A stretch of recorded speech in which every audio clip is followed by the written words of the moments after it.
BJP. സംസ്ഥാന സംഘടനാ general secretary ആയിട്ടുള്ള സുരേഷ് എസ് നായർ വെറും പിമ്പാണെന്നുള്ള ആരോപണം ഉന്നയിച്ച് സ്വാമി ഹിമവൽ ഭദ്രാനന്ദയുടെ ഫേസ്ബുക്ക് കുറിപ്പ് ശ്രദ്ധിക്കേണ്ട ഒരു വിമർശനമാണ്. സംഘപരിവാർ അനുകൂല നിലപാട് സ്വീകരിച്ചിരുന്ന സ്വാമി ഭദ്രാനന്ദയുടെ ഈ വിമർശനം സംഘപരിവാർ കേന്ദ്രങ്ങളിൽ വലിയ ഞെട്ടലുണ്ടാക്കിയിരിക്കുകയാണ്. കഴിഞ്ഞ ദിവസം 24ന്റെ ചർച്ചയിൽ പങ്കെടുത്ത് സുരേഷ് പറഞ്ഞൊരു വാചകം സ്വാമി ഭദ്രാനന്ദയെ ചൊടിപ്പിച്ചതിന്റെ അടിസ്ഥാനത്തിലാണ് ഇദ്ദേഹത്തെ രാഷ്ട്രീയ വേശിയെന്നും പൊളിറ്റിക്കൽ പിമ്പെന്നൊക്കെ ആക്ഷേപിച്ചുകൊണ്ട് അദ്ദേഹം സോഷ്യൽ മീഡിയയിൽ ഒരു കുറിപ്പിട്ടിരിക്കുന്നത്. എന്തായാലും ബി.ജെ.പിയെ അനുകൂലിച്ച് കേരളത്തിൽ നിലനിന്ന കാഷായ വസ്ത്രധാരികൾ വരെ അതിൻ്റെ നേതാക്കന്മാരെ പരസ്യമായി അധിക്ഷേപിക്കുന്ന രീതിയിലേക്ക് കാര്യങ്ങൾ എത്തിയിരിക്കുകയാണ്. ഹിന്ദു എന്ന പേരിൽ കേരളത്തിൽ അധികാരത്തിലേക്ക് വരാൻ ശ്രമിക്കുന്ന ഹിന്ദു പാർട്ടിയായിട്ടുള്ള ബി.ജെ.പിയിലെ സവർണ നേതാക്കന്മാരുടെ യഥാർത്ഥ മുഖം സ്വാമിമാരായിട്ടുള്ളവർ തന്നെ വിളിച്ചു പറയുമ്പോൾ നാട് ശ്രദ്ധിക്കേണ്ടതുണ്ട്. കാര്യം ഹിന്ദു സന്യാസി തന്നെ ഹിന്ദു നേതാക്കന്മാരെന്ന കാപട്യത്തിൽ നടക്കുന്നവരുടെ ഉടായ്പിനെ സംബന്ധിച്ച് തുറന്നു പറയുമ്പോൾ നാടത് കേൾക്കേണ്ടിയിരിക്കുന്നു.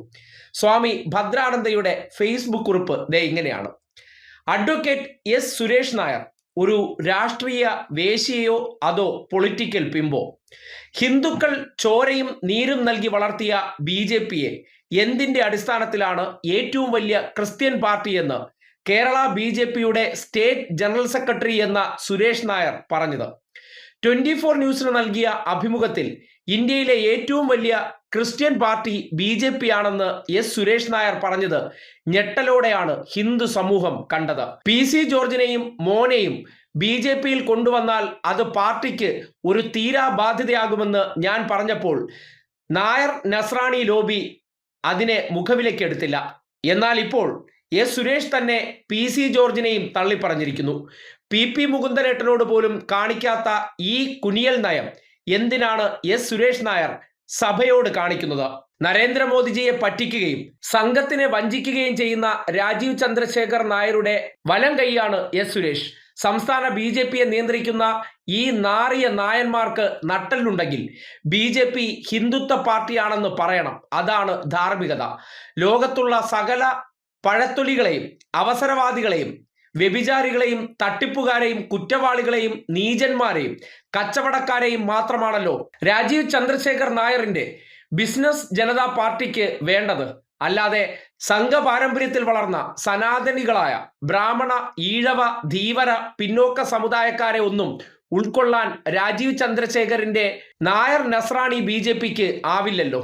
എന്തായാലും എൻ്റെ പ്രവചനങ്ങളും പ്രതികരണങ്ങളും ഒന്നും തന്നെ ഇതുവരെ പാഴായിട്ടില്ലെന്ന് ബുദ്ധിയും ബോധവുമുള്ള മലയാളികൾക്കറിയാം. തിരഞ്ഞെടുപ്പ് ഫലം വരുമ്പോൾ നായർ നസ്രാണി കൂട്ടുകെട്ട് ഒരു പാഠം പഠിക്കും. സ്വാമി ഭദ്രാനന്ദ്, ഇതാണ് അദ്ദേഹത്തിന്റെ കുറിപ്പ്.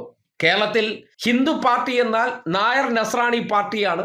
നായർ നസ്രാണി പാർട്ടികൾ അധികാരം ഉറപ്പിക്കാൻ വേണ്ടി ചെയ്യുന്ന പ്രവർത്തനങ്ങൾ അത് കേരളത്തിലെ സനാതന ഹിന്ദുക്കളെ മുറിവേൽപ്പിക്കുന്നുണ്ട് എന്നുള്ള യാഥാർത്ഥ്യം പരസ്യമായി വിളിച്ചു പറഞ്ഞിരിക്കുകയാണ്. ബി.ജെ.പി എന്നാൽ നിലവിൽ രായു മൊലാളിയുടെ നേതൃത്വത്തിൽ ബിസിനസ് ജനതാ പാർട്ടിയായി മാറിയിട്ടുണ്ട്. അതിൽ ഇപ്പോൾ കുത്തിനിറച്ചിരിക്കുന്ന നേതാക്കന്മാരെ കുറിച്ചെല്ലാം അദ്ദേഹം വിശദീകരിച്ചിരിക്കുന്നത് വെച്ചിട്ട് സംഘപരിവാറുകാരുമായി അടുത്ത ബന്ധം സൂക്ഷിച്ചിരുന്ന ബി.ജെ.പിയുടെയൊക്കെ അടുത്ത സഹയാത്രികനായിട്ടുള്ള ഒരു സ്വാമിയുടെ ഈ തുറന്നു പറച്ചിൽ കേരളം ഞെട്ടലോടെ തന്നെ കേൾക്കേണ്ട കാര്യമാണ്.